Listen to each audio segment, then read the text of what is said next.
जय श्री राम। मैं समस्त छत्तीसगढ़ के कार्यकर्ताओं को प्रणाम करता हूं।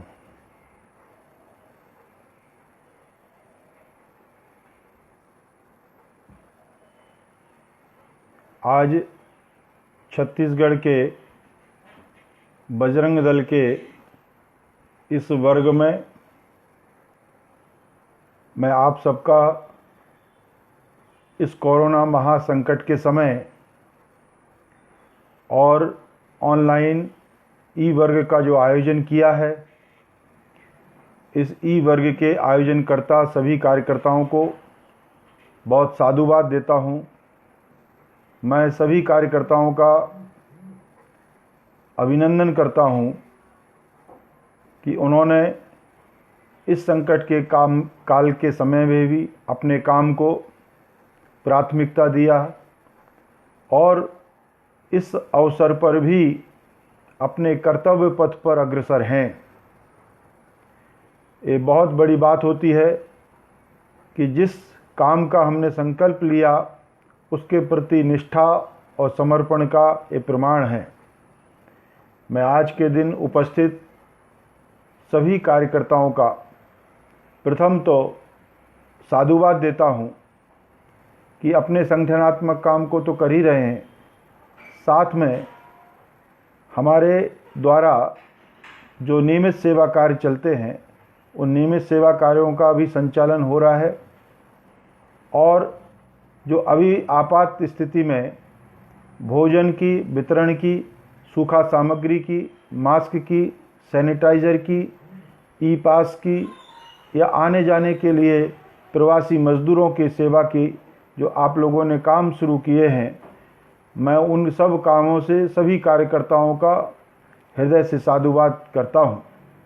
और इस ई वर्ग में आज विश्व हिंदू परिषद बजरंग दल के स्थापना उद्देश्य के संबंध में आपको मुझे कुछ स्मरण कराना है, क्योंकि आप सभी जानते हैं, पुराने कार्यकर्ता हैं, कि विश्व हिंदू परिषद की युवा इकाई बजरंग दल है और युवतियों के लिए दुर्गा वाहिनी है, माताओं के लिए मातृशक्ति है। तो हम सब कुल मिलाकर के संगठनात्मक जितने हमारे काम हैं और आयाम गतिविधियां जितनी हैं, उन सब को मिला के विश्व हिंदू परिषद है और वही सब काम विश्व हिंदू परिषद की पहचान है। इसलिए वह सब काम विश्व हिंदू परिषद के ही काम हैं। युवाओं के लिए बजरंग दल, युवतियों के लिए दुर्गा वाहिनी, माताओं के लिए मातृशक्ति, आयामों में गौरक्षा, समरसता, सत्संग, विशेष संपर्क, धर्माचार, मठ मंदिर, अर्चक पुरोहित, सांस्कृतिक, वेद से संबंधित अनेक प्रकार के काम, एकल अभियान के माध्यम से शैक्षणिक काम, ये सब विश्व हिंदू परिषद निरंतर कर रहा है। विश्व हिंदू परिषद की स्थापना 29 और 30 अगस्त 1964 में मुंबई के स्वामी चिन्मयानंद जी के आश्रम सांदीपनी में इसकी स्थापना हुई थी। और इस स्थापना की पृष्ठभूमि में अगर जाएं तो स्वामी चिन्मयानंद जी ने एक पत्र के माध्यम से इस बात की चिंता व्यक्त की थी कि हमारे विदेशस्थ जो हिंदू हैं उनकी एक पीढ़ी, दो पीढ़ी और तीसरी पीढ़ी है, वहाँ जाकर के वह समरस हो गए हैं, रच बस गए हैं। उनके आने वाली पीढ़ी को हिंदू संस्कार कैसे जीवित रहेंगे, उनके अंदर संस्कृति परंपराओं का कैसे चेतना रहेगी और वो सब भी हमसे जुड़े रहें हमारी संस्कृति सभ्यता परंपरा से, इसके लिए हमें कुछ प्रयत्न करना चाहिए।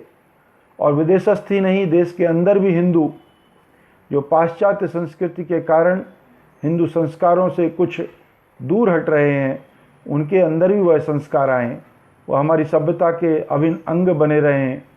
और इसलिए इस बात की चिंता उन्होंने भी व्यक्त की थी।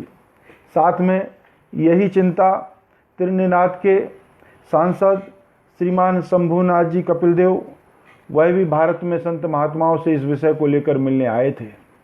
उसी तारतम्य में राष्ट्रीय स्वयंसेवक संघ के परम पूजनीय द्वितीय सरसंघ चालक श्री गुरुजी से भी भेंट हुई और गुरुजी से हुई उन्होंने इस बात की चिंता व्यक्त की कि जो विदेशस्थ हिंदू हैं उनको संस्कार और संस्कृति से जोड़ने के लिए भारत को कुछ प्रयत्न करना चाहिए। हिंदू समाज के अंदर एक ऐसा कोई संगठन हो जो ये सब काम करे, जो देश ही नहीं विदेश के सारे हिंदुओं को संपर्क रखे, संबंध रखे और संस्कार देने की व्यवस्था करते रहें। इसलिए विश्व हिंदू परिषद ने इन सब बातों को ध्यान में रख करके अपने उद्देश्यों को निश्चित किया है। परम पूजनीय गुरु जी ने माननीय आपटे जी को इस काम के लिए निश्चित किया कि सारे देश भर में सभी से मिल करके, संपर्क करके, सभी संप्रदाय मत पंथों के प्रमुखों से मिल करके, मठों से मिल करके और उनका मत लिया जाए। तो कुछ ने अपना मत लिखित में दिया, कुछ ने प्रत्यक्ष उपस्थित होकर के अपनी बात रखने का वचन दिया और 29-30 अगस्त 1964 में प्रत्यक्ष रूप से उपस्थित हुए। उनमें से प्रमुख रूप से अकाली दल के माननीय तारा सिंह जी, राष्ट्रीय संत श्रीमान तुकड़ोजी महाराज, जैन मुनि श्री सुशील कुमार जी और कन्हैया लाल जी मुंशी जी, गीता प्रेस गोरखपुर के श्रीमान हनुमान प्रसाद जी पोद्दार जी, राष्ट्रीय स्वयंसेवक संघ के माननीय गोलवलकर जी गुरु जी, दादा भाई आपटे जी, ऐसे अनेक मान्यवर उपस्थित हुए और उन्होंने उपस्थित होकर के और विश्व हिंदू परिषद का क्या काम होगा, कैसा कार्य पद्धति होगी, क्या उद्देश्य होंगे, सबका विस्तार से चिंतन मनन किया। चिंतन मनन करके उन्होंने तय किया कि हमारे हिंदू जीवन मूल्य जो हैं उन हिंदू जीवन मूल्यों की रक्षा का काम पहले होना चाहिए और वह चिरंतन है, शाश्वत है।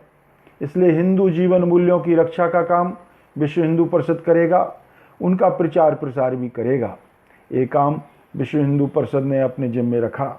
साथ में ही विविध पंथ मत संप्रदायों और जाति उपजाति के सभी वर्गों के लोगों को एक साथ, गरीब अमीर भाषा के बंधन को तोड़ करके हम सब एक मंच पर लेकर आएं। हम सब के अंदर एकात्मता की भावना बढ़े। हम सब भारत माता की संतान हैं, हम सब हिंदू हैं, आपस में भाई भाई हैं। इस भाव के साथ सब एक साथ आएं और भारत के निर्माण में सहयोग करें। तीसरा, सामाजिक समरसता के लिए विषय आया कि हमारे देश के अंदर जो कोई विषमता है, कुरीतियाँ हैं, अस्पृश्यता है, अनिष्ट प्रथाएं हैं, सामाजिक भेदभाव है, उनके अंदर भी समरसता का भाव पैदा हो और बुराइयां नष्ट हों, इनके लिए भी हमको कुछ प्रयत्न करना चाहिए।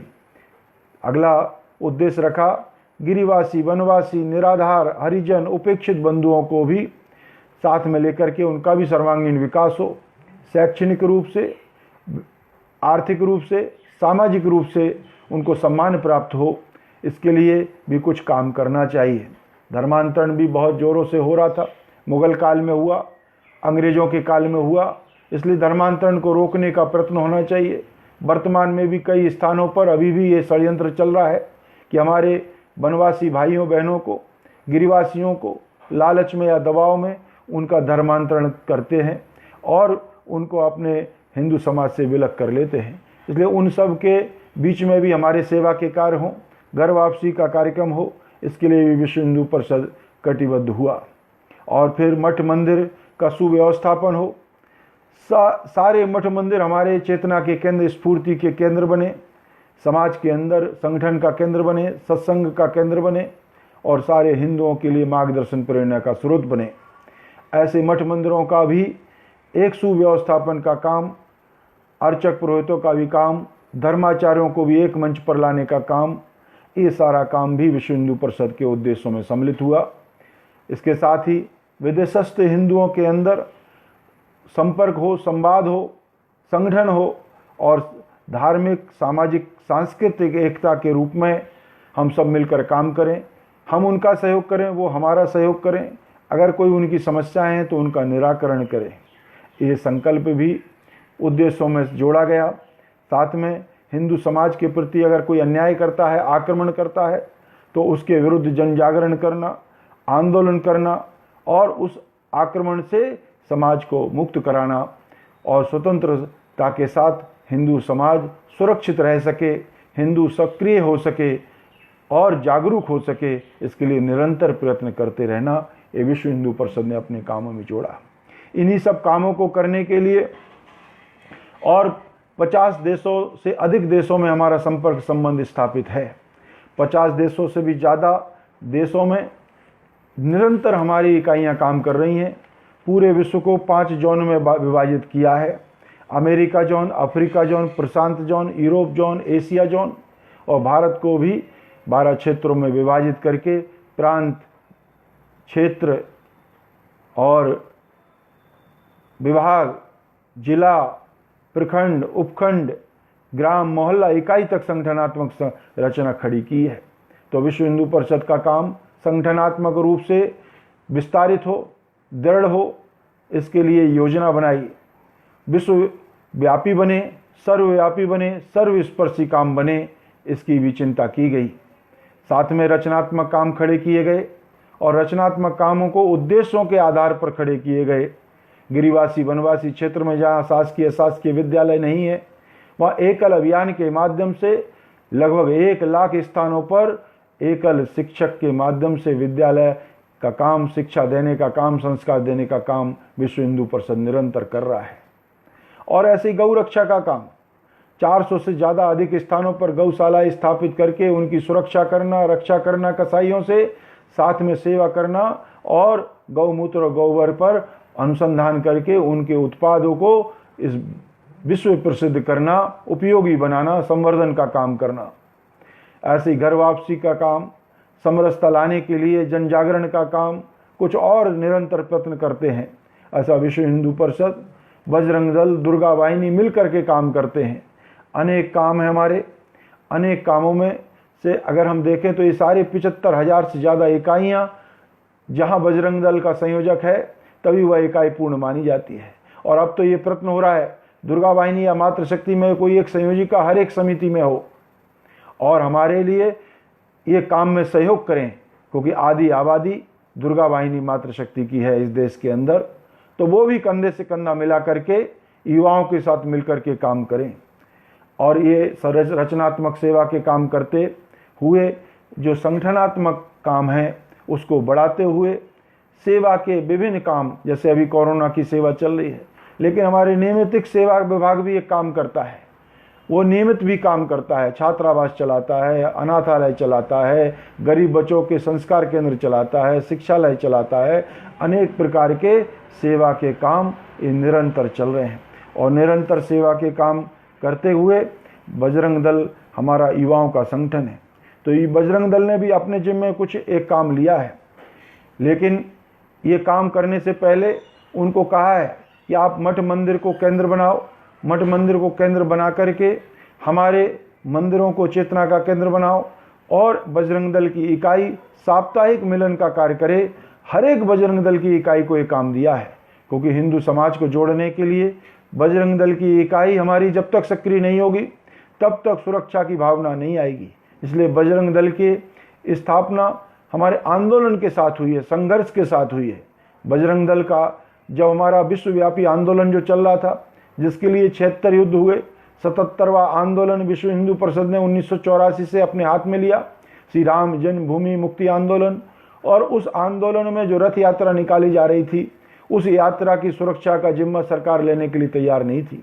उसी समय सबके ध्यान में आया, संत महात्माओं के ध्यान में आया, सरयू के तट पर बैठ करके संकल्प लिया कि हमारे रथ की, हमारे राम की सुरक्षा करने के लिए हमारे देश के युवा तैयार हों और उसको बजरंग वाहिनी और बाद में बजरंग दल के रूप में हमारे सामने संगठनात्मक स्वरूप खड़ा हुआ।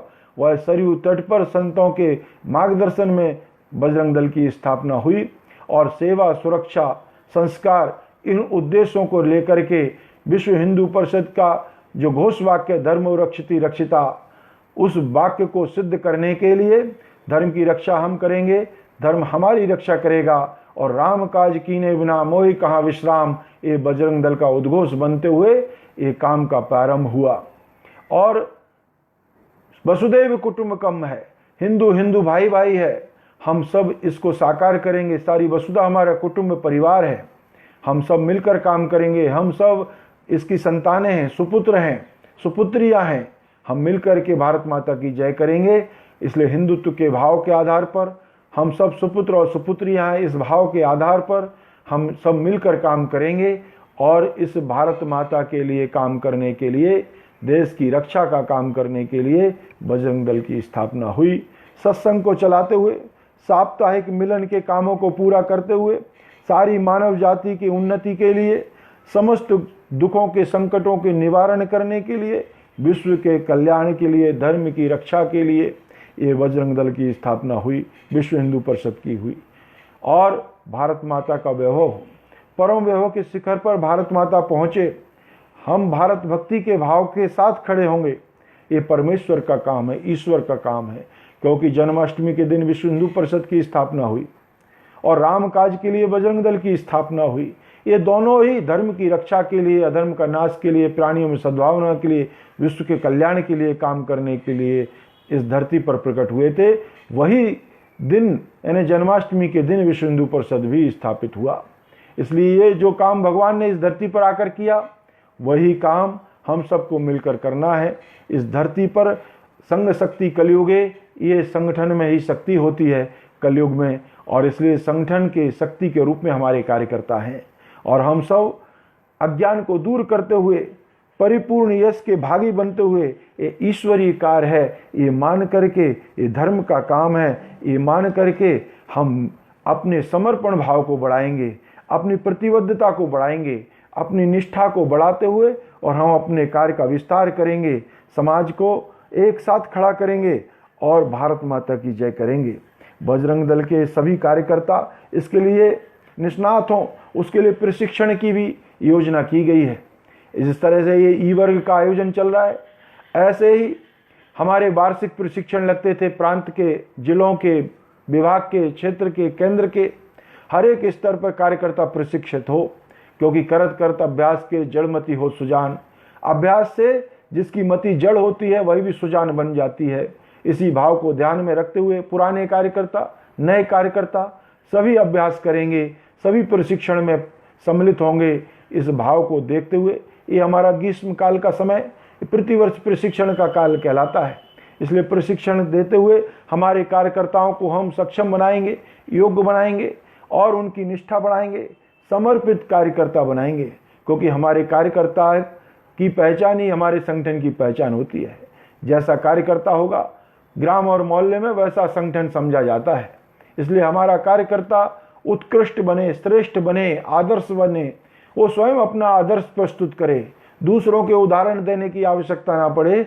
हमारा कार्यकर्ता स्वयं आदर्श रूप में खड़ा हो, एक संस्कारित कार्यकर्ता के रूप में खड़ा हो, निर्दोष कार्यकर्ता के रूप में खड़ा हो, एक साध्य को प्राप्त करने वाला कार्यकर्ता खड़ा हो, और साधन संगठन के रूप में इसका उपयोग करते हुए और साध्य को प्राप्त करेंगे, ऐसा कार्यकर्ता हमको खड़ा करना है। कुशल कार्यकर्ता खड़ा करना है, समर्थ कार्यकर्ता खड़ा करना है, और कार्यकर्ता सक्रिय करना है, जागरूक करना है। कैसा कार्यकर्ता हम सब लोग सुन चुके हैं, जिसके पैर में चक्कर हो, मुंह में शक्कर हो, दिल में आग हो, तड़प हो और दिमाग में बर्फ जैसी ठंडक हो। मतलब पैर में चक्कर, इन्हें खूब परिश्रम करने वाला, खूब मेहनत करने वाला, खूब दौड़ भाग करने वाला, खूब प्रवास करने वाला, लेकिन मुंह में शक्कर हो, मीठी वाणी, स्नेह युक्त व्यवहार करने वाला, सबको प्रेम के बंधन में बांध करके सबके साथ खड़ा होकर के संगठनात्मक काम करने वाला कार्यकर्ता, और सबको स्नेह सम्मान देते हुए काम करते आगे बढ़ने वाला कार्यकर्ता हमारा हो। इसलिए मुंह में शक्कर जैसी वाणी बोलने वाला कार्यकर्ता, और दिल में आग तड़प हो, उद्देश्य के प्रति ललक हो, साध्य के प्रति ललक हो, ऐसा कार्यकर्ता, निष्ठावान कार्यकर्ता। लेकिन वह तड़प और आग हमारे दिमाग में ना आए, और इसलिए दिमाग के अंदर ठंडक हो, बहुत शांत चित्त से काम करे, निरंतर काम करे, आगे बढ़ता जाए, कार्य भी आगे बढ़ाता जाए। और ये समाज का काम है, ये मेरा काम, समाज का काम, भगवान ने मुझे निमित्त बनाया है, ऐसी भावना रखे। क्योंकि अनेक लोगों को तो ये अवसर ही नहीं मिलता कि वह इतने श्रेष्ठ कार्य से जुड़ सके, ईश्वरीय कार्य से जुड़ सके। ये हमको ईश्वर ने मौका दिया है। हम सब कार्यकर्ता इस मौके को मान करके, निमित्त मान करके और पूरी निष्ठा के साथ समर्पित भाव से काम करते रहेंगे और दिमाग को ठंडा रखेंगे, सौंपे हुए कार्य को पूरी जिम्मेदारी के साथ निभाएंगे। हमें कोई दायित्व मिले तो ठीक है, नहीं मिले तो एक सच्चे कार्यकर्ता बनकर, सबसे बड़ा दायित्व कार्यकर्ता का दायित्व है, हम एक सच्चे कार्यकर्ता बनकर के अपने काम को करेंगे। क्योंकि हम पद लालसा के पीछे नहीं कि पद पर मिलेगा, ये पद है भी नहीं है, ये जिम्मेदारी है। ये कार्यकर्ता का भाव हमारे बजरंग दल के कार्यकर्ताओं के अंदर, परिषद के कार्यकर्ताओं के अंदर रहे और सातत्य के साथ, निरंतर और उत्साह के साथ हनुमान जी को आदर्श मानते हुए काम करे। हनुमान जी हमारे आदर्श कार्यकर्ता हैं। हनुमान जी को सामने रख करके, जैसे राम काज कीने बिना मोहि कहाँ विश्राम, ऐसी भावना के साथ हमारा कार्यकर्ता, इसलिए हमारा कार्य बजरंग दल के नाम से चलता है। बजरंग बली को आदर्श मान करके काम करते हैं और इसलिए हम सब मिलकर काम करते हैं, सहकारिता करते हैं, सहकार की भावना के साथ, मतलब टीम वर्क के साथ काम करते हैं। हम कोई कार्यकर्ता व्यक्तिगत नहीं, हमारा व्यक्तिगत कोई लक्ष्य नहीं, व्यक्तिगत बात नहीं, टीम वर्क है। इसलिए सामूहिक रूप से सांघिकता के साथ मिलकर के निर्णय करके काम करेंगे। ऐसा नहीं कि हमारे मन में जो आया और वो हमने शुरू कर दिया। इसलिए सब मिल करके विचार करके, सब टोली के साथ बैठ करके, हर एक स्तर पर टोली बनाना, 5-6 कार्यकर्ता मिलकर काम करें और जो मुझे ज्ञात है वो हमारी टोली को भी ज्ञात हो। और कोई भी निर्णय करना हो, नियुक्ति हो, मुक्ति हो, कार्य को विस्तार करना हो, दृढ़ता लाना हो, कोई भी कार्य करना हो, सहकारिता की भावना के साथ सब मिलकर के करेंगे। और अच्छा काम हुआ है तो कार्यकर्ताओं को श्रेय देंगे और अगर कोई गलती हुई है उस गलती को सुधारने के लिए हम मिलकर प्रयत्न करेंगे। और अगर मुझसे कोई गलती हुई है तो हम व्यक्तिगत उसको अपने ऊपर लेकर के उसको सुधार करके आगे बढ़ेंगे। इस बात को ध्यान में रख करके, भान करते हुए हमें हिंदू चेतना को जगाना है। हमें नए नए कार्यकर्ताओं का भी जोड़ना है, निर्माण करना है। जोड़ने के लिए निरंतर हमें प्रवास करना है, संपर्क करना है, संवाद करना है और उनके घर तक जाकर के उनसे व्यक्तिगत व्यवहार करके, मित्रता करके उनको अपने साथ खड़ा करना है। क्योंकि जिसकी जितनी ज़्यादा मित्रता होगी उतने ज़्यादा वह हमारे सहकारी कार्यकर्ता खड़े कर सकता है। अगर मित्रता का अभाव वाला कार्यकर्ता है वह सहकार करने वाले कार्यकर्ताओं को खड़ा नहीं कर सकता।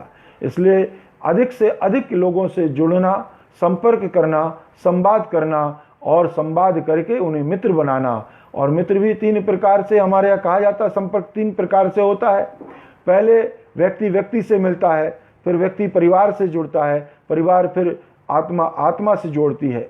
और इसलिए हमारे व्यक्ति को man to man, door to door और हार्ट टू हार्ट, इस 3 तरह के संपर्क को बना करके और हम सतत कार्यकर्ताओं को जोड़ने का काम करेंगे। लेकिन ये ध्यान रखना कि हम नए कार्यकर्ताओं को तो जोड़ रहे हैं लेकिन पुराने कार्यकर्ता हमसे छूटते जा रहे हैं, हमारे से विरोध करते जा रहे हैं, हमारे खिलाफ खड़े होते जा रहे हैं। इसलिए हमारा पुराना कार्यकर्ता, उसको भी सम्मान के साथ बुलाना, बहुत सारे अवसर आते हैं उनको सादर आमंत्रित करना, उनके गुणों का उपयोग करना।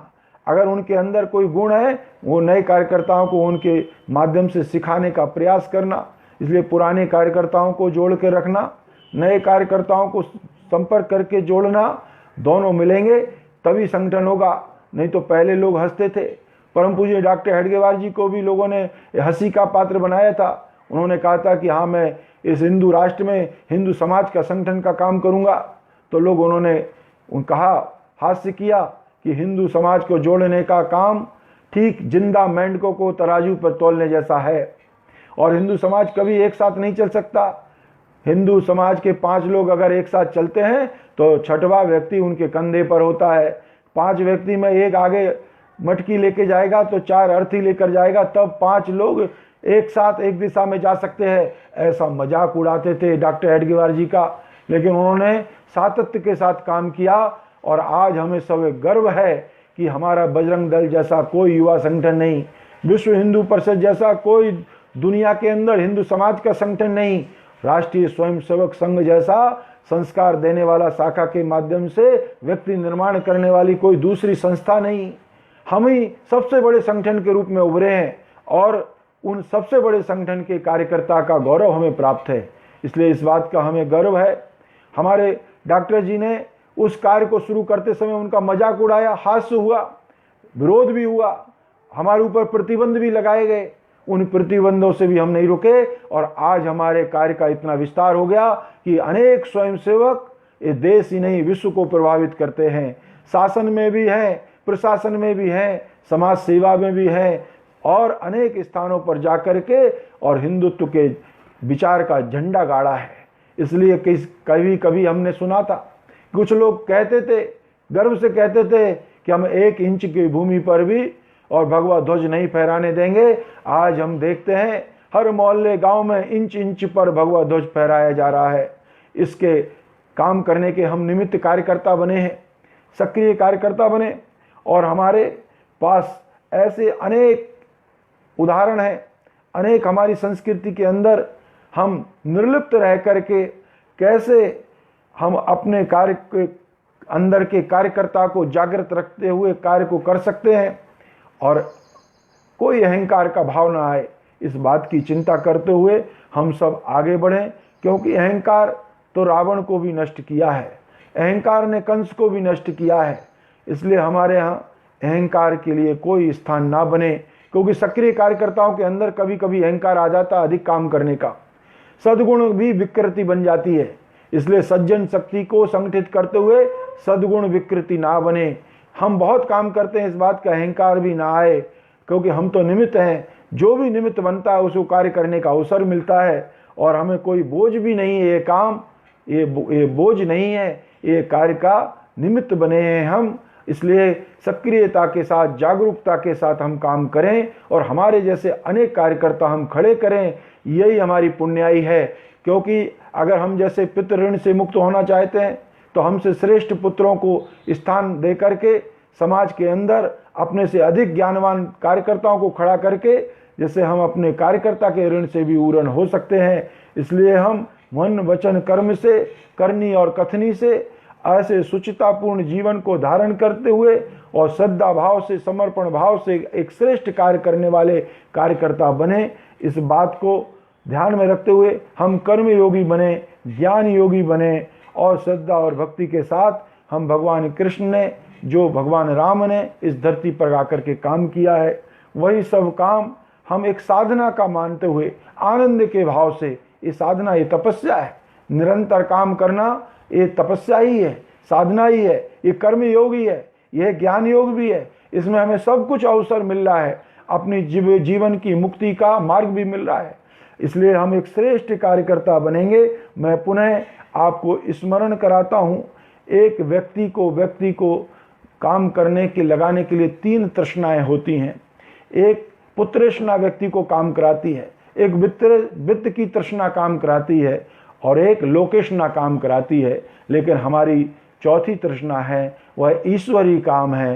ये हम ना पुत्र प्राप्ति के लिए, ना पुत्रों की कामना के लिए काम कर रहे हैं, ना हम धन प्राप्त करने के लिए, वित्त प्राप्त करने के लिए काम कर रहे हैं, ना नाम हो, यश हो, हमारा सब जगह लोग हमको पहचाने, हमारा सब जगह नाम का उच्चारण हो, ना हम ऐसी कोई लोकेशना के लिए काम कर रहे हैं। ये काम हम ईश्वरीय काम मान करके कर रहे हैं। भगवान ने हमको निमित्त बनाया है, इसलिए हम तृष्णा से रहित और श्रेष्ठ कार्यकर्ता। जैसे घड़ी को हम उदाहरण माने तो सेकंड का जब कांटा घूमता है पूरा, तब मिनट का कांटा एक कदम आगे बढ़ता है। तो प्रांत स्तर, विभाग स्तर, जिला स्तर के कार्यकर्ता ये सेकंड के कार्यकर्ता की तरह काम करें, तब जाकर के नीचे का कार्यकर्ता मिनट की तरह एक कदम आगे बढ़ेगा। जब वो पूरा एक चक्कर लगा लेगा मिनट का कांटा, तो घंटे का कांटा एक कदम आगे बढ़ेगा। तो और गांव और मोहल्ले में बैठा कार्यकर्ता एक कदम आगे तब बढ़ेगा जब हमारे प्रखंड के, खंड के कार्यकर्ता ये पूरा चक्र लगा करके काम करेंगे। तो घड़ी को सामने उदाहरण रखते हुए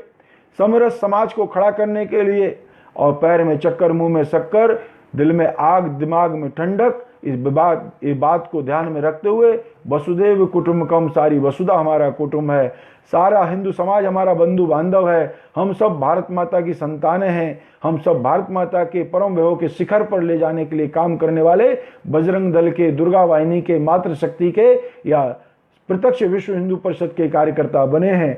ये भाव रखते हुए हम सब ध्येयनिष्ठ कार्यकर्ता बनेंगे। मैं पुनः स्मरण कराता हूँ, निरंतर साधना का काम है। चरित्रवान कार्यकर्ता, निर्दोष कार्यकर्ता, समर्पण के साथ काम करने वाले कार्यकर्ता, व्यवहार कुशलता के साथ काम करने वाले, दृढ़ता के साथ, आत्मविश्वास के साथ काम करने वाले कार्यकर्ता आत्म अवलोकन करते हुए आगे बढ़ेंगे, लोक संग्रही बनेंगे, मृदुभाषी बनेंगे, समय का नियोजन करेंगे, समय का पालन करेंगे, अनुशासन का पालन करेंगे, मितव्ययी बनेंगे और राष्ट्र धर्म समाज के प्रति संवेदनशील बनेंगे। ऐसे सारे गुणों को अपने अंदर ला करके हनुमान जी को आदर्श मान करके हमारा एक कार्यकर्ता श्रेष्ठता के साथ स्वयं आदर्श बन के खड़ा होगा। यही विनती प्रार्थना में आप सब कार्यकर्ताओं के मध्य करता हूं। इस कोरोना काल में भी मैं पुनः उन सब कार्यकर्ताओं का धन्यवाद साधुवाद करता हूं जिन्होंने इस संकट के समय भी अपनी पूरी तन्मयता के साथ विश्व हिंदू परिषद बजरंग दल दुर्गा वाहिनी का नाम का यश फैलाया है। बहुत बहुत धन्यवाद। सबको जय श्री राम।